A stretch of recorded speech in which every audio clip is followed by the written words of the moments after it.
एक नाविक परिवार की एक सक्सेस स्टोरी यहाँ पे बता रहा हूँ।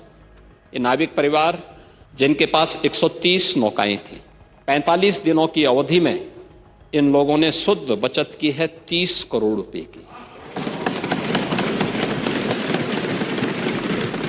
यानी एक नाव ने 45 दिनों में 23 लाख रुपए की बचत की है, कमाई की है।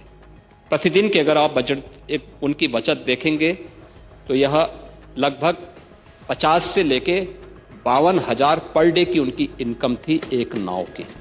जी हाँ, सीएम योगी आदित्यनाथ ने महाकुंभ में नाविकों की कमाई को लेकर के विधानसभा के अंदर यह बयान दिया कि महाकुंभ के दौरान एक नाविक ने 45 दिनों में 30 करोड़ रुपए कमाए।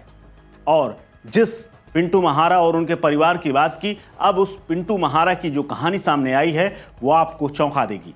दरअसल अरेल के जिस पिंटू महारा ने अपने परिवार संग मिलकर 30 करोड़ रुपए कमाए, वो नैनी थाने का हिस्ट्री शीटर है। उस पर हत्या के प्रयास समेत कई संगीन धाराओं में मुकदमे दर्ज हैं। 2009 में अरेल में हुए जघन्य दोहरे हत्याकांड में भी वो आरोपी है। उसके 2 भाई और पिता भी थाने के हिस्ट्री शीटर रहे हैं।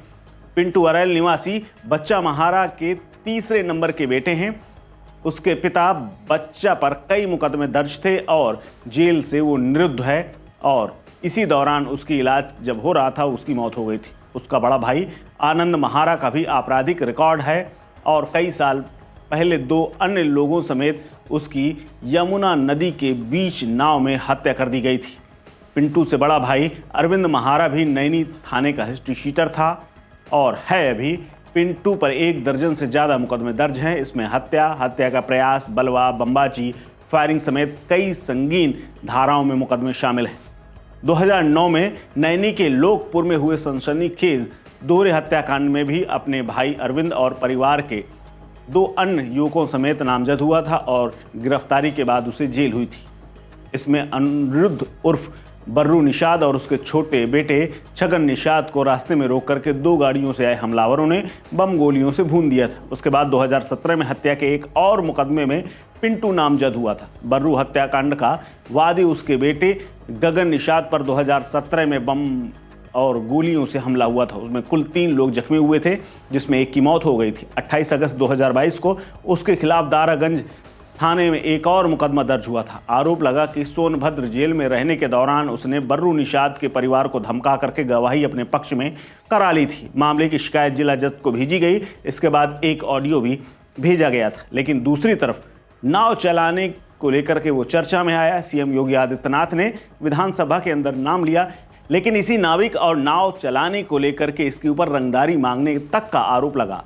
पिंटू महारा समेत 8 लोगों पर महाकुंभ के दौरान नाविक से रंगदारी मांगने समेत अन्य आरोपों में 11 फरवरी को मेला कोतवाली पर मुकदमा दर्ज किया गया। अरेल निवासी नाविक शनि निषाद ने आरोप लगाया कि आरोपियों ने उसके भाई पिंटू निषाद को मारपीट करके बुरी तरह घायल कर दिया। धमकाया कि नाव चलाना है तो सभी को 5,000 रुपए देने होंगे, वरना जान से मारकर फेंक दिए जाओगे। आरोप तो ये भी है कि इससे पहले भी आरोपी दोनों भाइयों ने 8-8 हज़ार रुपए छीन भी लिए थे। इसके अलावा उसकी गंजिया परिवार से अदावत भी चलती है। नैनी में महारा और गंजिया परिवार के लंबे समय से आपस में दुश्मनी चली आ रही है। इसमें कई जाने जा चुकी हैं।